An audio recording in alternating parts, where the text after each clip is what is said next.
Behind every legend lies a reason. This is Myth and Motive. They found him in the basement, surrounded by empty water bottles and a calendar marked with 47 days. The air carried the sweet, sickening scent of decay and the metallic tang of old blood. He was conscious, his eyes wide with a terror that seemed to come from somewhere beyond hunger. A sticky, cold residue coated the floor around him, and the only sound was the slow drip of water from a leaking pipe. When they asked how he survived, his voice was a dry whisper, his words making no sense. He didn't speak of hunger, but of a presence that visited in the dark, a shadow that filled the room with the smell of ozone and static. He claimed it wasn't food that sustained him, but a bargain made in the silence of his own fading heartbeat. I was out there for 67 days. So I'll ask you the question they were too afraid to ask me. What did I eat to stay alive? Sudden cut to chaotic, blurry field shot. Metal screeching, screams, snow, impact. Then, immediate cut to a serene, aerial shot of a vast, snowy mountain range. Our story doesn't begin in the frozen peaks, but on a sun-drenched rugby pitch in Montevideo, Uruguay, October 1972. The air smelled of cut grass and sweat, a world away from what awaited them. These were the old Christians Club.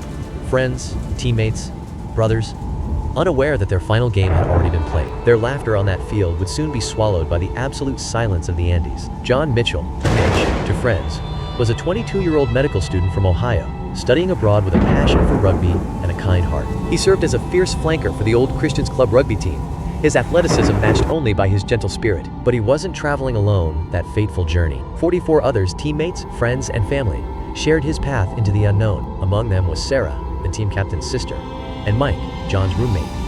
Their youthful excitement palpable as they boarded the chartered Fairchild FH-227. The short hop over the Andes to Chile for the match felt like a simple adventure, a brief crossing of the majestic peaks. Inside the cabin, the air carried the faint, metallic scent of the old plane mixed with the damp chill of high altitude. But the Andes held secrets, and that routine flight was about to become anything but ordinary. The music grows ominous, underscored by a low, menacing drum. The pilot made a fatal error. He initiated his descent prematurely, convinced they had cleared the peaks. In truth, they were flying directly into the jagged heart of the Cordillera de los Andes. The plane's engine roared, becoming a violent, turbulent scream against the cold mountain air. A cockpit alarm blares.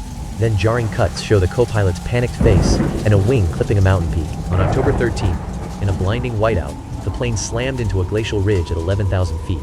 The tail sheared off, and the fuselage careened like a toboggan of death before coming to a violent stop in a snow bowl, miles from any trail. Then, abrupt silence, broken only by the moaning of the wounded and the faint smell of ozone and iron. The aftermath was stark and horrifying.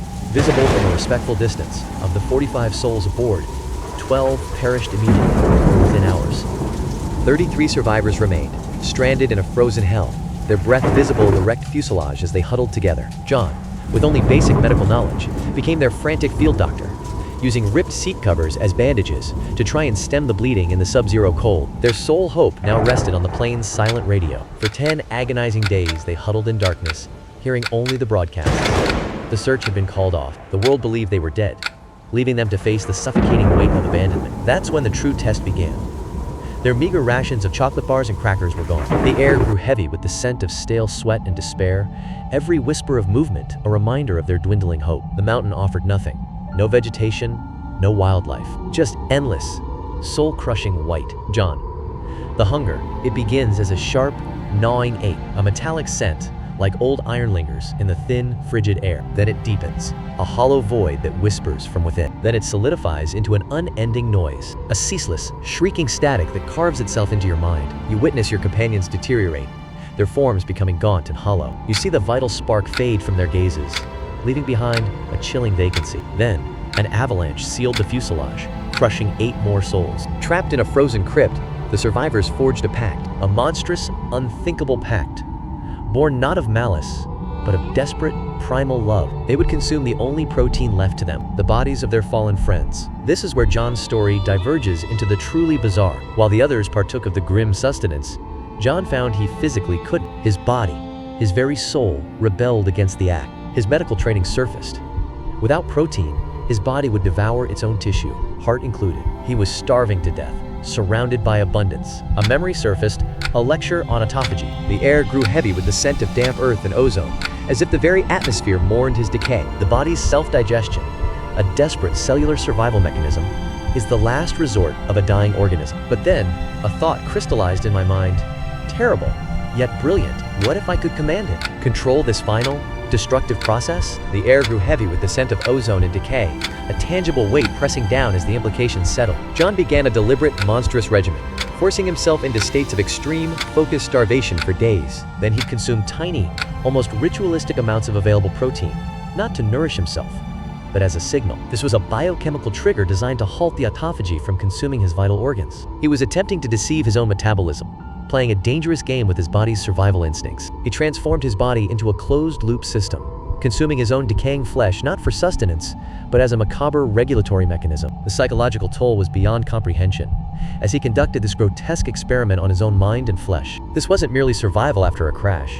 It was a deliberate, horrifying manipulation of his very being. The air grew thick with the metallic scent of old blood and the sickly sweet odor of rot as he maintained this ghastly equilibrium. I'd plead with my own flesh, whispering to it in the dark. Not the heart, I'd beg. The words tasting of iron and desperation. You understand? Take from the legs. Take from the arms. After 2 months, with hope nearly extinct, John and 2 others, Mike and Robert, made a final, suicidal trek for help. For 10 days, they climbed peaks with no gear, fueled by a purpose that defied biology. The air grew thin and metallic, a cold that seeped into their marrow. Each step was a pact with gravity, a silent gamble where the only prize was a chance to whisper the truth of the burning core. Finally, on December 20th, through a curtain of sleet, they spotted a farmer on horseback across the raging river. Salvation had arrived, but the world would soon learn the true cost of their ordeal. As the rotor blades thrummed, a metallic scent clung to the air, the smell of frostbitten earth and something else, something old and forgotten. The world was stunned, unaware that the survivors carried back more than just their lives from that desolate place. 16 survivors emerged from that mountain's shadow, their story of cannibalism detonating with seismic shock.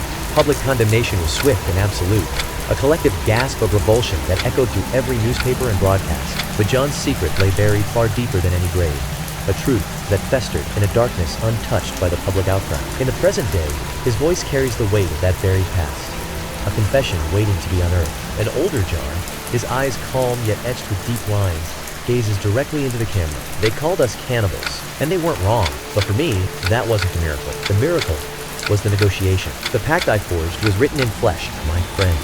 They surrendered their own substance, piece by piece, that I might endure.